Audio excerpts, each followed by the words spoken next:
Buen día, República Oriental del Uruguay. Espero te encuentres bien. Estamos en un año muy, muy especial, evidentemente en este año electoral, analizando a nuestro país, el funcionamiento de nuestro país, de nuestro Estado y las propuestas políticas, las propuestas electorales de parte de unos y de otros, pero nos preocupa muchísimo, nos tiene realmente en vilo, muy preocupados, la propuesta política del Frente Amplio en sus bases programáticas, porque de acuerdo a nuestros análisis, tanto institucionales como políticos, histórico-políticos, el Frente Amplio es una fuerza marxista, una coalición de izquierda marxista fundada por el Partido Comunista del Uruguay, que responde de modo muy claro, muy notorio, a los planes revolucionarios del Foro de San Pablo. Es una fuerza que responde al populismo revolucionario, se le llama así a esa estrategia política que se desarrolla en América Latina, básicamente, se va a extender a nivel mundial, pero que hace a una, digamos, tecnología del mensaje político, a una estrategia del mensaje político, que es el mensaje a los pueblos sobre la base de un supuesto modelo político alternativo que mejora las condiciones, que mejora aspectos de la vida institucional de nuestros estados, pero fundamentalmente de la vida económica, de la vida social, y en temas que son recurrentes para los populismos de izquierda. Básicamente, en América Latina se han dado los populismos revolucionarios de izquierda. Se han dado esos populismos. Esos populismos de izquierda, voy a ver si apago acá esta luz que está embromando. Ahí está. Esos populismos de izquierda tienen características particulares. ¿Por qué? Porque responden a la ideología marxista. Responden al marxismo como una ideología del poder político con pretensión de ser un poder de Estado, es decir, de construir a nuestro Estado de acuerdo a las premisas o a los principios del marxismo como ideología. Entonces, abundan en los conceptos de justicia social,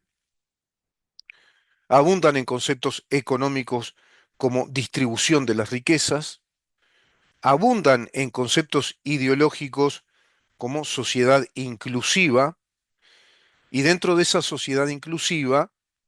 integran de modo muy, digamos, pertinente y estratégicamente adecuado para ellos la idea de la sociedad de la diversidad a través de la ideología del género. Entonces, vas a ver que en las fuerzas políticas de las izquierdas latinoamericanas, todas en su conjunto, hacen el mismo planteo político, porque es un planteo internacionalista, ideológico internacionalista, que está cimentado en las bases doctrinarias del Foro de San Pablo desde aquel documento del año 2005. Si bien desde antes, ya en el año 1991, el Foro de San Pablo se funda en 1990 por Ignacio Lula da Silva y Fidel Castro, a raíz de la caída estrepitosa de la Unión Soviética y toda esa internacional comunista y esa fuente financiadora de la revolución cubana, ya del sistema totalitario marxista-leninista, y esa también gran fuente financiadora, es decir, toda la Unión Soviética y los países de la Europa del Este alineados forzosamente o por la fuerza a esa Rusia soviética, como los financiadores de todos los movimientos marxistas revolucionarios contra nuestros estados de derecho, contra nuestras repúblicas democráticas. Esa es la gran batalla cultural que se está librando en el continente. La batalla cultural de la que hablan Agustín Lajes, la que habla Nicolás Márquez, César Vidal, tantos, Alejandro Peña Esclusa, el ingeniero venezolano con una enorme cantidad de libros ya, con 9 o 10 libros sobre estos temas. Bueno, montón de autores importantes tratando este tema y dando la trazabilidad histórica o la historicidad, si vos querés, de estos fenómenos revolucionarios populistas que se han consagrado fundamentalmente en Venezuela, también en la Bolivia de Evo Morales, en Nicaragua, por supuesto, y tiene ese precedente histórico que es la Unión Soviética, los países del Este, Pacto de Varsovia y Cuba, haciendo el enlace con todo ese mundo para luego proyectar desde el Foro de San Pablo, ya en la década del 90 del siglo XX, esta nueva internacional comunista, una nueva internacional marxista-leninista, disfrazada en su retórica, si vos querés, edulcorada, ambientada también en una nueva retórica llamada socialismo del siglo XXI, que es la versión, digamos, marxista, desde un marxismo cultural en tanto estrategia política cultural para obtener el poder de nuestros estados, que es la versión para América Latina. La versión del Foro de San Pablo, Socialismo del siglo XXI, es la versión radicalizada de la izquierda internacional que ha elaborado ese plan del progresismo woke, desarrollándose en los organismos internacionales a través de la Agenda 2030. Uruguay en este año electoral debate continuar con grandes contextos aún de nuestro Estado de Derecho, respondiendo a las garantías que nos brinda la Constitución de la República, por otra parte, a los contextos ya progresistas de esa agenda progresista woke, que es la Agenda 2030, ya postulándose una Agenda 2045 desde la ONU, o ir al modelo radical, a la radicalización de un modelo ya de socialismo comunista, así se le puede llamar, porque es el socialismo desde la teoría y la práctica política de la doctrina marxista-leninista, como se aplica en Venezuela, como se aplica en Nicaragua, como se aplica en Cuba, ni que hablar, como se lo va aplicando y desarrollando también en Bolivia, hasta cierto punto, como se lo pretendía aplicar en una nueva instancia histórica política con el masismo desde el kirchnerismo o el kirchnerato en Argentina. El Frente Amplio viene con todo ese, digamos, rancio pan ideológico debajo del brazo y está perfectamente narrado, explícitamente narrado en sus bases programáticas. Ese Frente Amplio que ya desarticuló el Estado de Derecho, dándonos contextos fuertemente progresistas de sociedad de la diversidad sexual, de sociedad inclusiva, de derechos de género, derechos inclusivos, y desarticulando fundamentalmente aspectos esenciales a la vida histórica e institucional de nuestro país como un Estado de Derecho soberano, como una república democrática. Y me refiero a un capítulo de enorme trascendencia. Yo te diría que tiene una trascendencia comparable a la que se pueda producir con un resultado indeseablemente ganancioso o de aprobación de este plebiscito del PIS-CNT contra la propiedad privada, contra el régimen de la protección de la seguridad social bajo lo que se llama la ultraactividad de la ley, que hace al régimen de la estabilidad jurídica de los derechos generados, y a su vez legislar la seguridad social por constitución. Todo eso en su conjunto es absolutamente algo más grande que lo inconstitucional y lo ilegal. Es un atentado directamente contra nuestra nación, porque es una agresión a la Constitución de la República y a todo el orden jurídico que establece nuestras garantías, que establece las reglas de conducta previsibles, que establece los principios consagratorios de nuestros derechos inviolables, inclaudicables, que establece el orden jurídico que nos gobierna soberanamente. Es directamente un atentado de lesa nación, es un crimen, como lo tipifica el artículo 330. Pero las autoridades jurisdiccionales de nuestro país, en este caso la Corte Electoral, no han, digamos, tomado esto como un asunto, digamos, delictivo. Lo han asumido como una mera formalidad plebiscitaria, se agotaron en el aspecto formal, es decir, en lo que hace a la reglamentación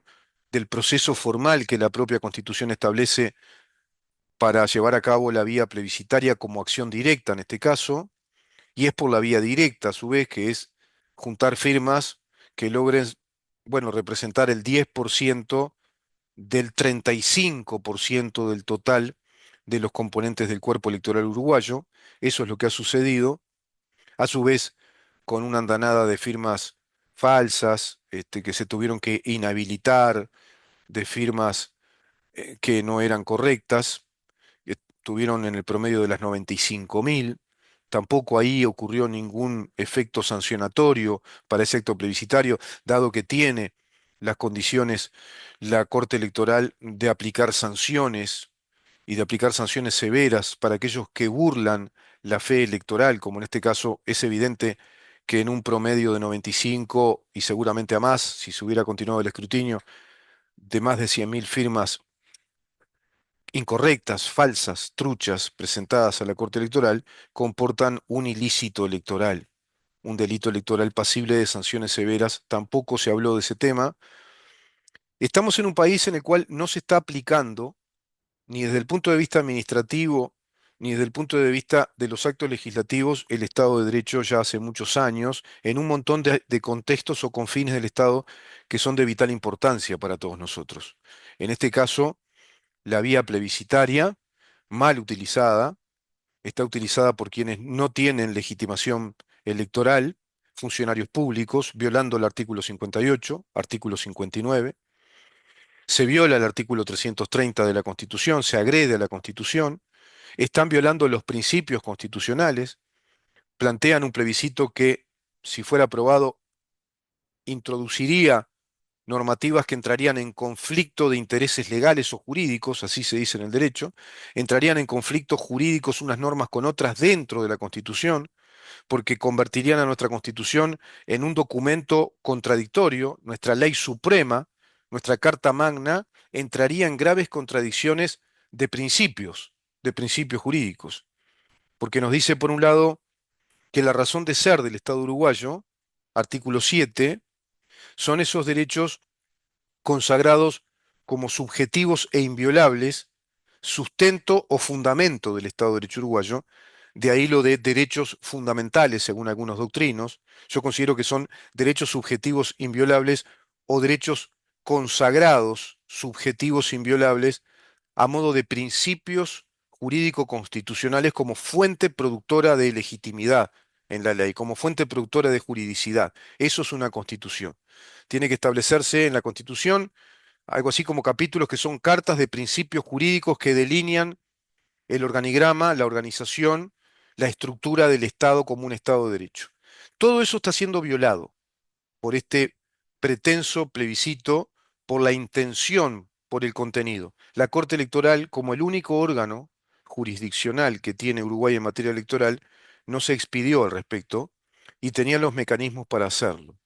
También hay otros mecanismos. Se podría haber activado un mecanismo de apelación a la Corte Electoral de parte de presidente de la Cámara de Diputados, presidente de la Cámara de Senadores. Se podría haber convocado también una junta de notables que hubieran planteado ante la opinión pública y de modo, por supuesto, mediático, a través de una campaña mediática de concientización de que esto no se puede hacer, que esto es realmente grave y atentatorio para con la estabilidad de nuestro país, para con la estabilidad de nuestro funcionamiento como Estado, para con la estabilidad de todas las garantías que tenemos los habitantes de este país en materia de derechos ya adquiridos, ya generados, derechos propios, que según nuestra Constitución son inviolables y a su vez también atentatorio respecto a que eliminaría la actividad privada legítima en materia financiera, una actividad financiera sumamente venturosa, ventajosa respecto a la formación de capital y a la formación también de fuentes de trabajo sustentables, del empleo sustentable. Nada de esto dijo la Corte Electoral, se cayó la boca, no actuó acá como un órgano jurisdiccional. Cuando digo órgano jurisdiccional, estoy hablando de un organismo o institución que el Estado tiene con competencia, con fines de aplicación de justicia. Por ejemplo, la jurisdicción del Poder Judicial en materia de delitos, justicia penal también, desconfigurado por el nuevo Código del Procedimiento Penal que concentra la actividad jurisdiccional que le compete a los jueces ahora en funcionarios administrativos del Poder Ejecutivo dentro de un servicio descentralizado, como es la Fiscalía General de la Nación, la cual pretenden fortalecer en un gobierno eventual del Frente Amplio, creándose el Ministerio de Justicia y Derechos Humanos, que va a concentrar toda la actividad jurisdiccional en cuanto a las competencias, distribución de competencias, administración de esas sedes ya judiciales desde un Ministerio de Justicia y Derechos Humanos, estableciendo también las premisas de acción institucional de la Fiscalía General de la Nación, que pasaría a ser un servicio descentralizado de un nuevo Ministerio de Justicia y derechos humanos que estarían en su concepción cooptados por una ideología, evidentemente, y sería de ministro el doctor Jorge Díaz, quien creó este adefesio legalista, esta ilegalidad, esta inconstitucionalidad, con ese nuevo código del procedimiento penal y la ley de Fiscalía General de la Nación, más las instrucciones, el estatuto interno que fue elaboración de Jorge Díaz, el mentor, ¿no? El Pinky Cerebro que ha creado todo este sistema concentrador del poder jurisdiccional de administrar justicia penal dentro de una Fiscalía General de la Nación que funciona de acuerdo a un mecanismo, ahora, digamos, penal, a una metodología de proceso penal que es netamente administrativa y fiscal, ya no es judicial. Y se trata de ese modelo llamado fiscal acusatorio adversial. Ahora tenemos un modelo penal fiscal acusatorio adversial que no responde a la Constitución de la República, desconoce todos los mandatos constitucionales respecto a las funciones naturales y competencia exclusiva y natural del Poder Judicial, desde los artículos 12 al 23, que desconoce toda la tradición jurisprudencial que se desarrolló en la historia del Uruguay de acuerdo a los mandatos constitucionales de nuestra Carta Magna, que desconoce a su vez los principios generales de la formación de los procesos, estructura, etapas y formación de los procesos de acuerdo al Código General del Proceso, y que desconoce a su vez todos los principios generales que formula también nuestro vigente Código Penal en materia de justicia penal, desconociendo a su vez también lo que suscribe Uruguay respecto al Estatuto de Roma, según los artículos 7, artículos 11, 12, 13 y el artículo 24 del Estatuto de Roma. Por lo tanto, desde las premisas políticas, desde la conducta política del Frente Amplio, básicamente Partido Comunista detrás de Frente Amplio, PCNT, se va construyendo un Estado ideológico totalitario. Pero pretenden más ahora, pretenden llegar ya a un Estado directamente marxista revolucionario que eche por tierra lo que nos queda de Estado de Derecho. Y eso está en las bases programáticas que, que ya publicó el Frente Amplio y que veo que no están estudiando como para tener la posibilidad cierta de alertar a nuestra opinión pública respecto a esa, si vos querés, maquiavélica combinación, a esa perversa combinación en relación a nuestras libertades, en relación a nuestro Estado de Derecho, en relación a nuestra República Democrática, que significaría un nuevo gobierno del Frente Amplio cumpliendo con ese plan, con esas bases programáticas 2025-2030, sumado a una eventualidad indeseable, te repito, por muchos de nosotros, fundamentalmente por mí, de que ese plebiscito del PCNT sea aprobado, un plebiscito que cumpliría con las formas, pero que es absolutamente un delito. Se estaría aprobando un delito, se estaría aprobando un delito de atentado contra nuestra nación, de atentado o de agresión contra nuestra Constitución, porque además se estaría aprobando el delito del robo, convirtiendo al Estado uruguayo en un Estado ladrón, un Estado que hurta a través del mecanismo de la confiscación de todos los bienes privados, del patrimonio y de la propiedad privada de un universo de uruguayos y de un contexto de inversiones, de industrias, de empresas, de negocios, de comercios y de inversiones financieras que provienen del desarrollo del sistema de la capitalización de los ahorros y que proviene de todos los derechos amparados, protegidos bajo el régimen de la seguridad social de dos leyes que sucesivamente legislaron este modelo y que amparan a esos derechos según la teoría universal del derecho, según los principios generales universales del derecho, según nuestra Constitución, según nuestro Estado de Derecho, los amparan para siempre, porque los derechos que vos generás bajo un régimen legal, en cualesquiera de las materias, civil, comercial, laboral, seguridad social, administrativa, lo que fuere,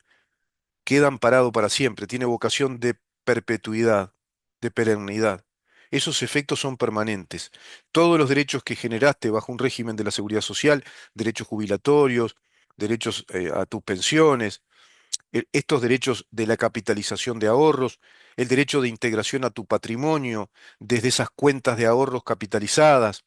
los derechos laborales que se generaron desde la inversión de ese acumulado de ahorros capitalizables que van multiplicando en millones y millones de dólares capitales a invertir en Uruguay, las inversiones desarrolladas, los negocios que han nacido, los emprendimientos empresariales, todo eso son derechos adquiridos, derechos de propiedad, derechos laborales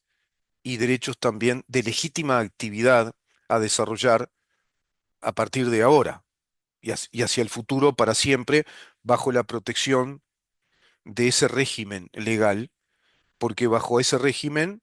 vas a tener siempre los mismos derechos. Eso es estabilidad jurídica. Eso se violaría, se eliminaría por esta disposición que es inconstitucional, pero pretenden sea constitucional simplemente bajo la fachada de que pueda ser aprobada por las mayorías que la Constitución requiere para una reforma. Agotando este asunto en el aspecto meramente formal, se le pretende dar viso de legalidad, se le pretende dar, digamos, materialidad jurídica, fuente de legitimidad o juridicidad, a algo que en verdad comporta un atentado contra nuestra nación y nuestra Constitución. Qué pésimas lecturas que tenemos de parte de nuestros juristas, qué silencio ominoso hay en la República Oriental del Uruguay respecto a algo tan claro a discernir de parte de un mediano jurista, de un estudiante de derecho, de cualquier profesional del derecho, de un procurador, de un escribano, de un abogado, de un, te repito, de simplemente un estudioso de estos temas, un político experimentado. Es muy claro